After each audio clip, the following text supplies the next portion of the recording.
Dianggap parasit keluarga. Bab 154. Ngapain nonton? Mending praktik sendiri, kan? Balas Kalandra setengah tertawa. Emang dasar kurang kerjaan, gituan aja mau disiarin. Ucap Ibu Fatimah kali ini benar-benar memarahi Pak Haji. Kemudian, kebersamaan mereka dilanjutkan ke peternakan milik keluarga Kalandra.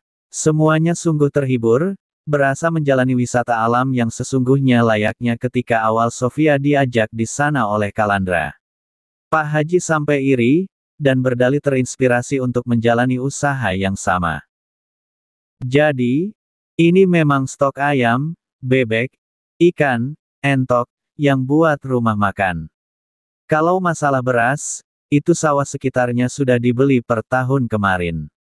Ditambah lagi dari sawah mamahnya anak-anak.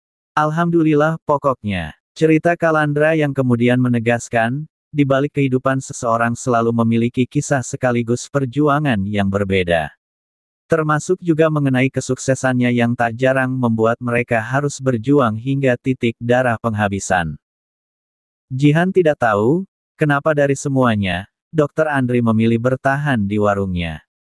Sudah 4 jam berlalu, pria itu masih menjadi penghuni setia meja pojok warung, setelah sebelumnya sempat ikut mengantar rombongan Kalandra keluar dari warung, ketika rombongan itu undur. Selain itu, tadi Dr. Andri juga sibuk membantu Jihan mencuci mangkuk, gelas sekaligus sendok dan garpu. Termasuk ketika banyak pembeli, Dr. Andri juga yang masih merapikan mangkuk dan gelasnya dari meja. Lihat saja, ujung kemeja lengan pendek hingga celana bagian paha Dr. Andri masih basah karena kesibukannya membantu Jihan mencuci. Setelah sampai membantu Nisa membuka bungkus keripik kentang menggunakan gunting, Jihan yang masih berdiri di belakang gerobak dagangannya memberanikan diri untuk menghampiri Dr. Andri. Ia melangkah di belakang Nisa yang sampai bersenandung lirih. Nisa terlihat sangat bahagia padahal sedari tadi tidak ada kesibukan berarti yang Nisa lakukan. Selain menonton ponsel, Nisa malah membantu mengelap meja, benar-benar tidak ada hiburan berarti yang biasa digemari anak seusianya. Mas lagi nunggu orang? Tanya Jihan yang kemudian duduk di depan Dr. Andri. Di sebelahnya, Nisa sudah kembali fokus pada ponsel. Gadis kecil itu sedang menonton acara kartun. Sementara Dr. Andri, Jihan pergoki tengah main game. Namun baru saja, pria itu menatapnya sambil membenarkan posisi duduk hingga Dr. Andri duduk dengan lebih tegak. Dr. Andri menggeleng. Enggak, memang sedang ingin di sini saja. Ini kamu kapan tutup? Bentar, Mas. Tinggal tunggu yang ambil pesanan soalnya dia sudah transfer. Orang lagi ngidam, sudah seminggu ini Pak Sutri itu langganan soto, gorengan, sama es gepluk. Rumahnya di belakang pasar bekas Mbak Sofia dulu jualan. Mas tahu enggak pasarnya? Balas Jihan. Di hadapan Jihan, Dr. Andri yang menyimak langsung menggeleng. Tanggapan Dr. Andri begitu tenang hingga membuatnya lebih mirip anak kecil tak berdosa. Jihan terdiam sejenak, mencoba mencari bahasa yang pas dalam membalas. Mas tahu kontrakan Mas David, kan? Di hadapannya, Dr. Andri yang masih kalem berangsur mengangguk-angguk. Nah, itu sebelumnya ada perumahan. Mereka di perumahannya, bukan di kontrakannya. Dr. Andri mengangguk-angguk. Tapi si David juga baru beli rumah loh. Wih, serius. Cair berarti ya, ayahnya Mas Daim. Tapi harusnya ya memang lancar. Kan dari dulu yang habis-habisin uang Mas David, ya Anggun and the Gangs. Tanggap Jihan dan Dr. Andri langsung tersenyum geli yang perlahan menjadi tersipu. Senyum yang juga menular kepada Jihan. Tak lama berselang, sepasang pasutri Parubaya datang sambil melayangkan salam. Pasangan tersebut pula yang sedang Jihan tunggu. Dr. Andri masih setia menunggu di sudut warung sambil sesekali mengawasi. Mas masih mau nunggu? Tanya Jihan yang kemudian berdalih akan tutup warung. Selain dagangan yang memang habis, di luar sana langit suasana sudah petang. Sudah nyaris maghrib. Ya sudah, ayo kita pulang. Ajak Dr. Andri yang langsung merapikan sisa jajan sang anak ke kantong belanjaan selaku wadah semulanya. Serius ini maksudnya, si Mas Andri memang niat bantu sekaligus nungguin aku. Batin Jihan yang jadi sulit percaya lantaran sekelas Dokter Andra dengan sengaja membantu sekaligus menjaganya. Namun, Jihan masih berusaha bersikap biasa. Terlebih mereka sudah sepakat untuk menjadi tetangga akur yang juga merangkap menjadi besti di bawah naungan Pak Haji. Baru akan pergi dari depan warung menggunakan motor masing-masing, Tono si mantan wariem yang dulunya bernama Tini, datang menggunakan motor matic putih. Pria yang hidungnya bangir tidak wajar akibat perawatan khas wariem, ditambah alis yang juga masih gundul sebagian karena kerap dicukur, langsung menghadang motor Jihan. Kebiasaan barbar semasa masih menjadi wariem, benar-benar belum bisa Tono hilangkan.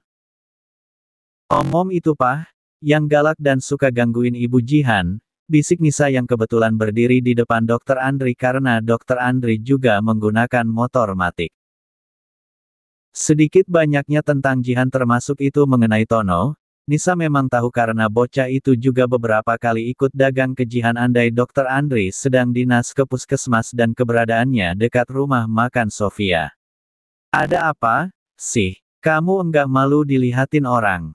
Kesal Jihan. Namun yang ia ajak bicara tampak sibuk mengawasi sekitar yang tentu saja hanya tinggal mereka tanpa adanya Pak Haji yang biasanya mengusir Tono. Masnya ada perlu apa? Tegur Dokter Andri serius. Jihan sampai kaget karena Dokter Andri mendadak sangat serius karena sebelumnya, pria itu begitu santai sekaligus tenang. Tono belum sempat menjawab, tapi dari depan dan itu salon Hani, ada yang heboh berteriak minta tolong. Teriakan kemayu khas wariem yang mengabarkan kematian Hani. Innalillahi wa innalillahi rojiun, lirik Jihan dan Dokter Andri refleks. Lain dengan Tono yang tetap diam. Mas, serem. Keluh Jihan. Biar yang di TKP lapor polisi saja. Kita kan enggak tahu apa-apa dan biasanya urusannya akan panjang. Apalagi, rombongan mereka juga bermasalah, balas Dokter Andri. Kalau orang biasa yang lapor, pasti tanggapannya kurang gercep apalagi sekarang masih situasi lebaran. Namun kalau ada orang dalam yang urus, pasti bakalan cepat ditangani. Kita minta bantuan Mas Kala saja, ya. Minta Mas Kala buat kirim polisi kecamatan ke sini. Harusnya, aman, kan? Ujar Jihan dan Dokter Andri yang langsung mengangguk-angguk, juga langsung menghubungi Kalandra. Namun lantaran Tono nekat langsung meraih sebelah tangan Jihan, kenyataan tersebut langsung membuat Dokter Andri menegur keras mantan wariem itu. Jihan yang tak terima juga tak segan melepas sandalnya, kemudian menggunakannya untuk menghantam wajah Tono. Kupreet kamu, memangnya kamu pikir saya wanita apaan? Sopan. Kesal Jihan menatap marah si Tono kemudian sengaja memajukan motornya untuk berada di sebelah motor Dokter Andri. Dokter Andri yang walau diam, tetap menatap marah Tono sambil menggeleng penuh peringatan. Kal, kirim polisi ke salonnya Hani. Ini heboh si Hani meninggal. Para wariem pada nangis histeris di sini. Asli meninggal? Enggak. Takutnya mereka halu karena haus sentuh asterisan sesama batang. Balas Kalandra dari seberang sana. Detik itu juga Dokter Andri langsung melirik Jihan. Sambil tetap menatap Jihan, Dokter Andri berkata, kalau aku yang mastiin, takut aku ternoda, Kal. Takut Hahaha, si Jihan masih di sana, kan? Coba kamu minta bantuan dia buat cek kalau gitu. Dari seberang, Kalandra terdengar sampai terpingkal-pingkal. Sekitar 3 menit kemudian, Jihan yang memang langsung mengecek ke salon Hani, kembali sembari jalan kaki. Bener, Mas. Si Hani bundir gara-gara diputusin Fajar. Itu ditemukan di kamar mandi dengan keadaan mulut berbusa dan dia juga sampai menulis surat wasiat lengkap dengan selembar foto mesra mereka. Ceritanya dan Dokter Andri langsung menghubungi Kalandra lagi. Karenanya, Jihan dan Dokter Andri menunggu hingga polisi datang. Suasana sudah ramai oleh warga yang penasaran dengan kematian Hani. Namun hingga sampai kontrakan, Jihan masih merasa aneh dengan perhatian yang Dr. Andre berikan. Acara ijab kabul Pak Haji dan Ibu Fatimah akan segera dilangsungkan di masjid milik Pak Haji. Acaranya disaksikan oleh Ketua RT maupun Ketua RW. Kedua istri Pak Haji juga turut hadir bersama anak dan cucu masing-masing. Sementara dari pihak Ibu Fatimah diwakili oleh Jihan dan Sepri, selain Pak Yusuf yang masih duduk di kursi roda. Jihan sengaja memaksa papa kandungnya itu untuk hadir mengingat mereka memang tak lagi memiliki sanak saudara. Wali nikah untuk Ibu Fatimah saja, wali hakim. Belum apa-apa, rombongan Kalandra yang datang dengan formasi lengkap, sudah sibuk menahan tawa. Apalagi ketika kedatangan Ojan yang memakai pakaian lengkap dengan aksesoris serba pink, malah mengambil mikrofon dari tengah meja ijab kabul. Mabuk janda, mabuk janda. Istri banyak sampai lupa. Nyanyi Ojan dengan cengkok dangdut yang sangat pas. Ia melakukannya sambil bergoyang ria hingga sebagian dari mereka yang melihat tak hanya heran, tapi juga tertawa. Sayang, bisik Sofia yang diam-diam memerhatikan Ojan dengan saksama. Namun sesekali, ia juga menatap Kalandra yang sedari awal acara, menjadi orang paling sulit mengendalikan tawa. Sambil menahan senyumnya, Kalandra menatap sang istri. Kenapa? Yang itu, aku perhatikan si Ojan kok kayak, kurang, ya. Kelakuannya enggak kayak anak sebayanya. Sofia masih berbisik-bisik. Kalandra yang memangku Azura, segera mengawasi tingkah Ojan. Kedua mata bocah itu memang juling, sementara kedua tangannya sangat jarang diam. Selain itu, tubuh Ojan juga kurus ceking. Mungkin semua kenyataan tersebut pula yang membuat Sofia berpikir, Ojan kurang normal. Ditambah lagi, bocah itu juga tak mau diam. Tak hentinya lari ke sana kemari dan kerap bicara sendiri. Semacam indigo kayaknya sih tuh anak, bisik Kalandra. Efek kurang urus, kurang kasih sayang kayaknya, yah, Pak. Lihat, setiap keluarga dari istri Pak Haji saja, kayak yang sengaja jaga jarak. Berasa kubu-kubu di drama, balas Sofia. Ambil positifnya, tapi kalau isinya memang hanya negatif, jangan, balas Kalandra yang kemudian langsung tersenyum ceria hanya karena ia menatap wajah sang putri. Karena untuk pertama kalinya Azura memakai gamis lengkap dengan jilbab. Sayang, lirih Kalandra yang kembali mengusik Sofia. Sofia yang tengah memperhatikan usaha Ibu Fatimah dalam menenangkan Ojan agar bocah itu mau duduk di sebelahnya, langsung terusik. Ibu Fatimah meminjam ponsel Jihan untuk memutar video lagu anak, agar Ojan mau diam. Kenapa, Pak? Sofia berbisik-bisik sembari menatap Kalandra. Namun baru saja, ia menimang Daim yang merengek terbangun di pangkuannya. Mau yang begini lagi? Bisik Kalandra sambil memamerkan Azura dan menatapnya penuh harap. Sofia langsung tersipu bersama hatinya yang sudah langsung berbunga-bunga.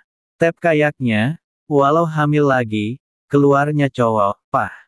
Kalandra langsung mengerjap serius. Kata siapa? Kok Mamah tahu?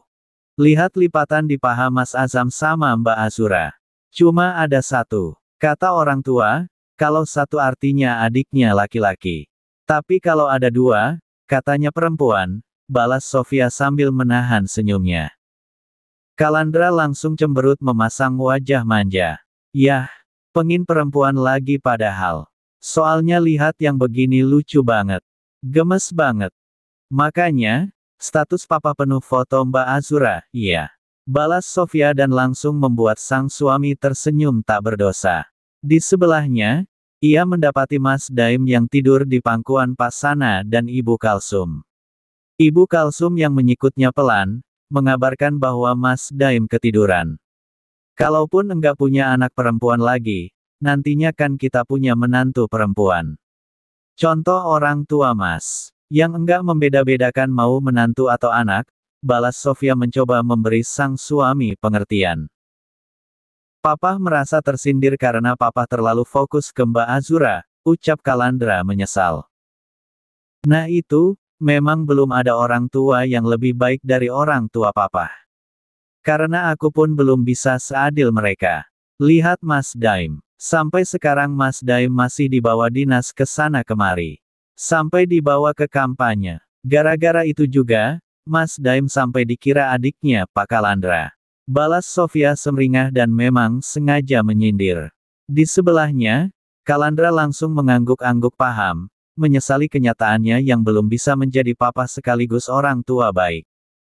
Kalandra berangsur merangkul pundak Sofia menggunakan tangannya yang tak menyangga kepala Azura.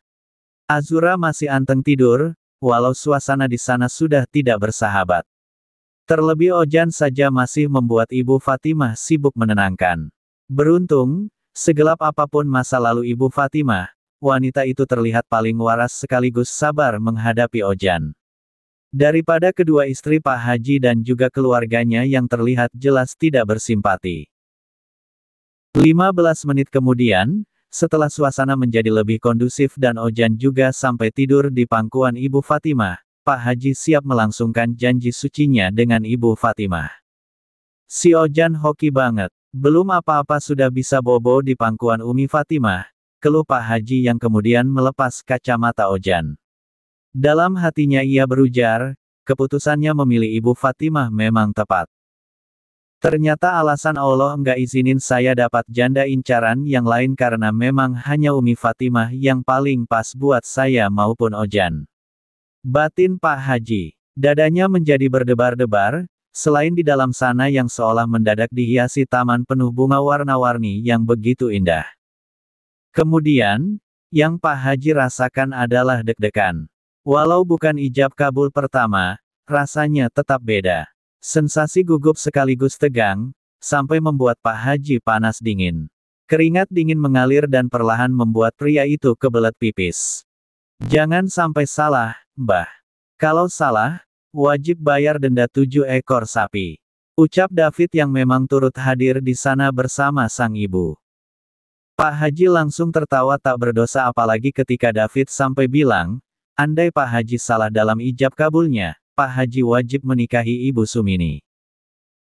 Saya terima, nikah dan kawinnya Siti Fatimah Az-Zahra binti Abdullah Ar-Rahman, dengan mas kawin 12 kontrakan berikut tanah sekaligus sertifikat, dibayar tunai. Ucap Pak Haji pada akhirnya dan memang langsung berhasil hingga kata sah.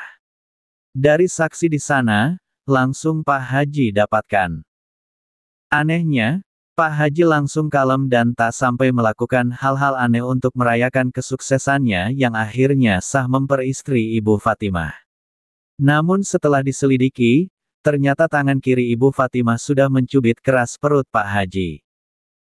Rombongan Kalandra yang diam-diam mengetahui jurus jitu Ibu Fatimah, langsung berkerumun.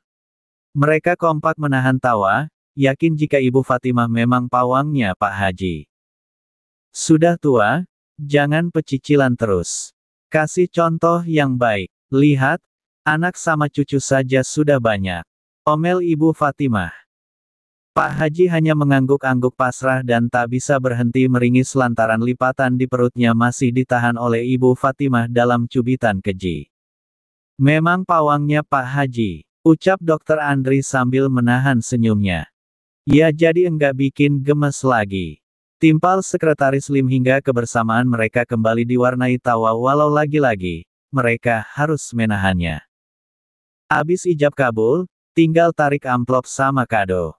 Mana-mana, ucap Pak Haji semeringah walau ketika ia menoleh sekaligus menatap Ibu Fatimah, ia langsung kalem mirip manusia tak berdosa.